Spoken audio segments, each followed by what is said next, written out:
When we think of ancient civilizations, we often picture societies where women had few rights and little power. But there was one remarkable exception that might surprise you: ancient Egypt. For nearly 3,000 years, Egyptian women enjoyed freedoms that wouldn't be seen again in the Western world and for millennia. Welcome. I'm going to take you on a journey through one of history's most fascinating civilizations, where women could own property, initiate divorce, run businesses and even rule as pharaohs.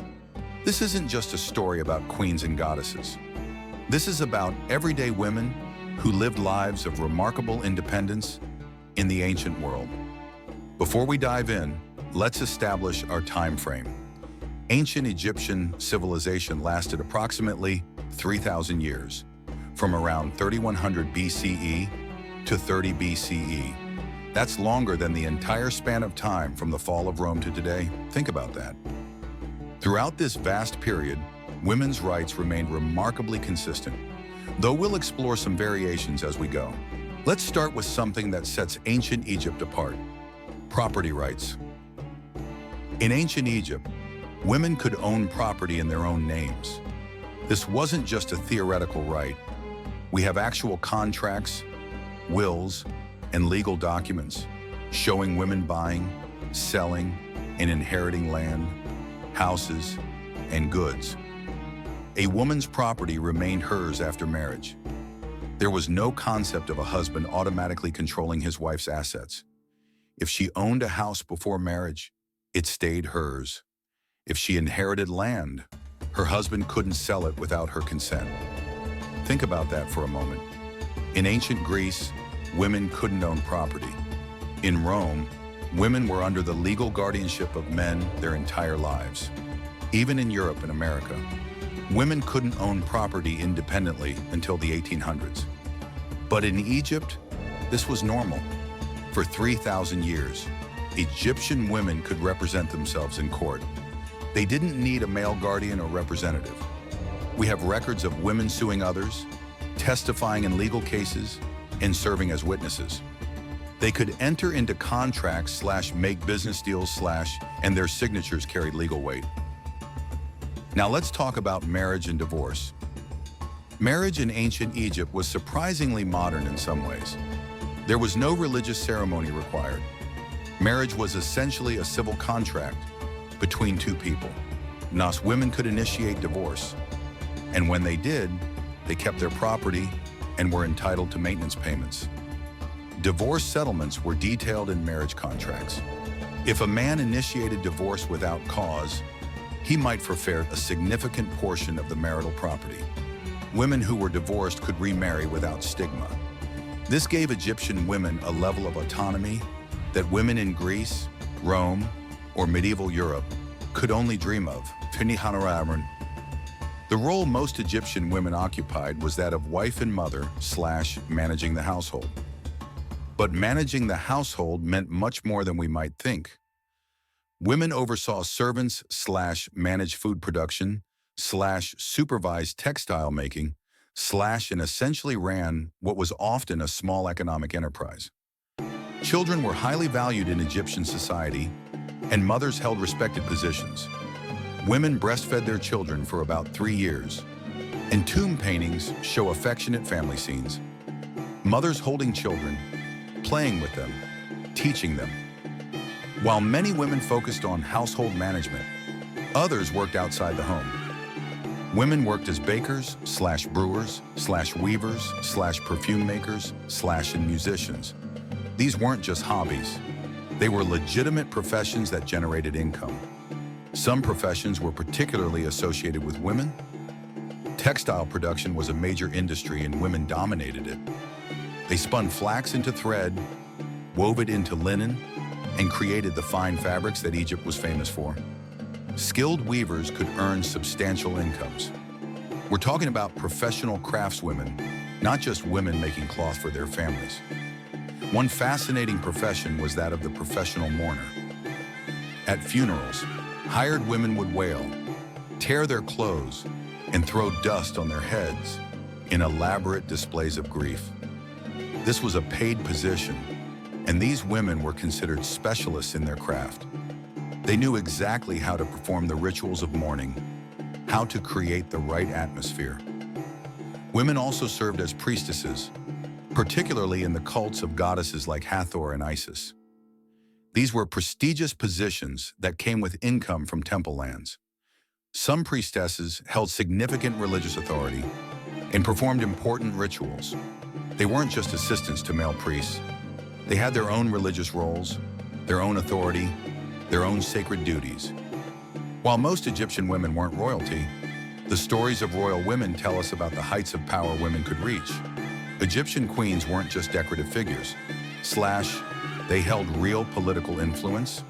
Royal women bore titles like Great Royal Wife, King's Mother, and God's Wife of Amun.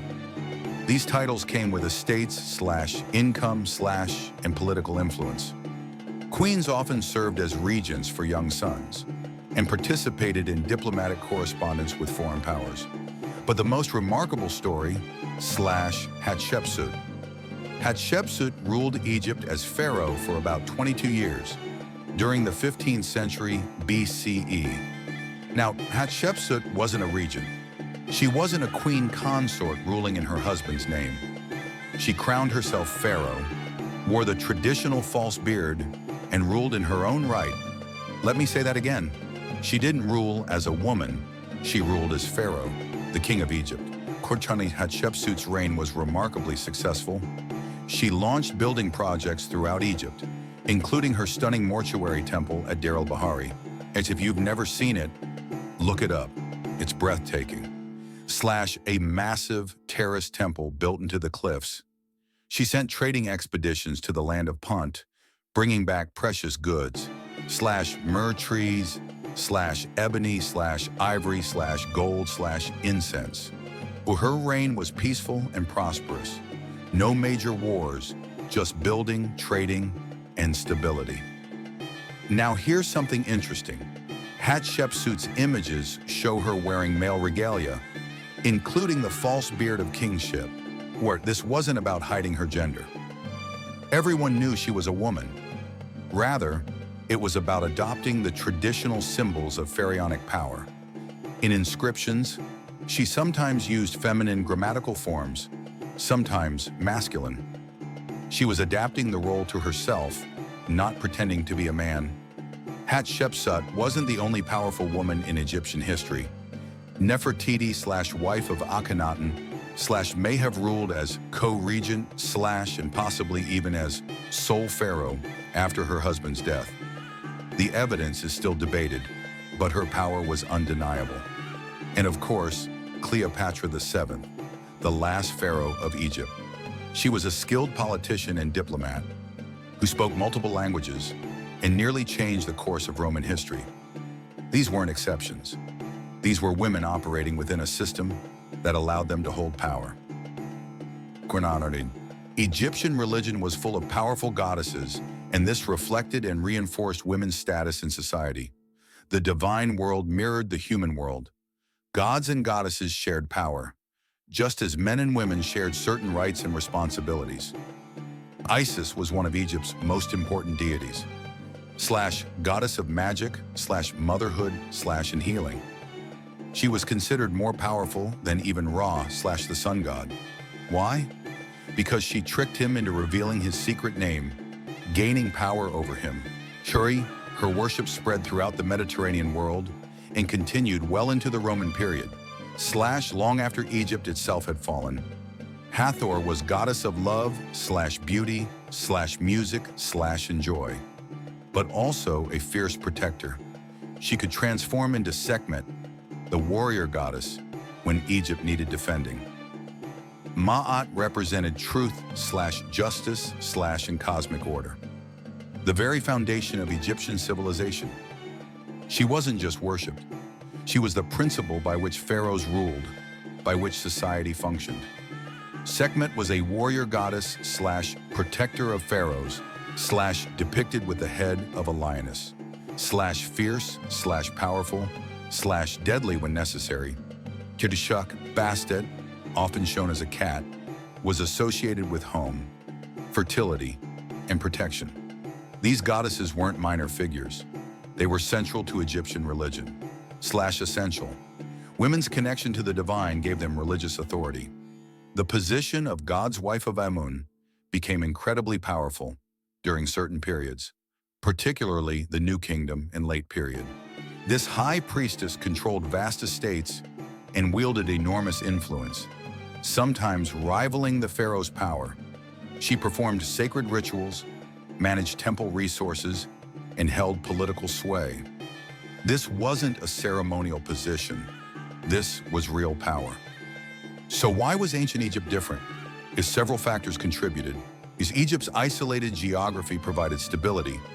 Desert to the east and west, cataracts to the south, Mediterranean to the north. This protection allowed Egyptian culture to develop relatively undisturbed for millennia.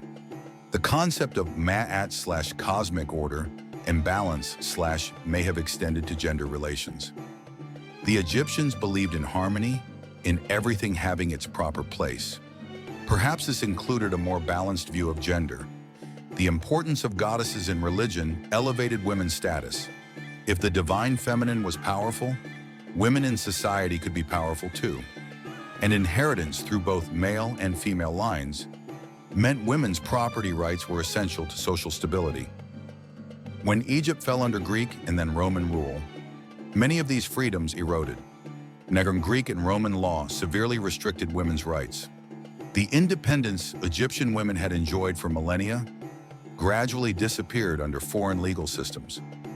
The story of women in ancient Egypt reminds us that progress isn't linear. Civilizations don't automatically become more egalitarian over time. Ancient Egyptian women had rights that European women wouldn't gain until the 19th or 20th centuries. Rights to own property, rights to divorce, rights to conduct business, rights to participate in legal proceedings. Ancient Egypt wasn't a perfect society, and we shouldn't romanticize it. Women still faced limitations and expectations based on gender. But compared to most ancient civilizations and many societies that came after, Egyptian women enjoyed remarkable freedom and legal equality. The voices of these women echo across millennia. In legal contracts signing their names, / in tomb inscriptions declaring their titles. In the monuments some of them built, they were property owners / business managers / priestesses / physicians / and even pharaohs. They were in many ways ahead of their time. Or perhaps we should say that much of history was behind theirs. Thank you for watching. If you enjoyed this video, please like, subscribe, and share. Let me know in the comments what aspect of ancient Egyptian women's lives you found most surprising. Until next time. It's important to note that women's experiences varied by social class. The elite women enjoyed more freedom / education / and opportunities than poor women. A noble woman might manage estates and participate in social life, while a peasant woman spent her days doing hard agricultural labor alongside men. In villages, women worked in fields during harvest, ground grain, made bread and beer, and cared for children, often doing multiple tasks simultaneously. Life was hard. Don't romanticize it. But even peasant women had legal rights. They could own property, seek divorce, represent themselves in court. Urban women might have more specialized occupations, / working as market vendors / craftswomen / or in textile workshops. Cities offered different opportunities, / more trades / more specialization / more connections. While Egyptian women's rights remained relatively stable, there were variations across the 3,000-year span. The Old Kingdom / Middle Kingdom / New Kingdom / and late period / each had slightly different norms. Foreign influence during the Greek Ptolemaic period brought some changes, though Egyptian customs largely persisted. Cleopatra herself, though Greek by heritage, ruled as an Egyptian pharaoh, adopting Egyptian customs and religion. So why was ancient Egypt different? Several factors contributed. Egypt's isolated geography provided stability. Desert to the east and west, cataracts to the south, Mediterranean to the north. This protection allowed Egyptian culture to develop relatively undisturbed for millennia. The concept of Ma'at/cosmic order and balance/ may have extended to gender relations. The Egyptians believed in harmony, in everything having its proper place. Perhaps this included a more balanced view of gender. The importance of goddesses in religion elevated women's status. If the divine feminine was powerful, women in society could be powerful too. And inheritance through both male and female lines meant women's property rights were essential to social stability. When Egypt fell under Greek and then Roman rule, many of these freedoms eroded. Greek and Roman law severely restricted women's rights. The independence Egyptian women had enjoyed for millennia gradually disappeared under foreign legal systems. The story of women in ancient Egypt reminds us that progress isn't linear. Civilizations don't automatically become more egalitarian over time. Ancient Egyptian women had rights that European women wouldn't gain until the 19th or 20th centuries. Rights to own property, rights to divorce, rights to conduct business, rights to participate in legal proceedings. Ancient Egypt wasn't a perfect society, and we shouldn't romanticize it. Women still faced limitations and expectations based on gender. But compared to most ancient civilizations and many societies that came after, Egyptian women enjoyed remarkable freedom and legal equality. The voices of these women echo across millennia. In legal contracts signing their names, / in tomb inscriptions declaring their titles. In the monuments some of them built, they were property owners / business managers / priestesses / physicians / and even pharaohs. They were in many ways ahead of their time. Or perhaps we should say that much of history was behind theirs. Thank you for watching. If you enjoyed this video, please like, subscribe, and share. Let me know in the comments what aspect of ancient Egyptian women's lives you found most surprising. Until next time.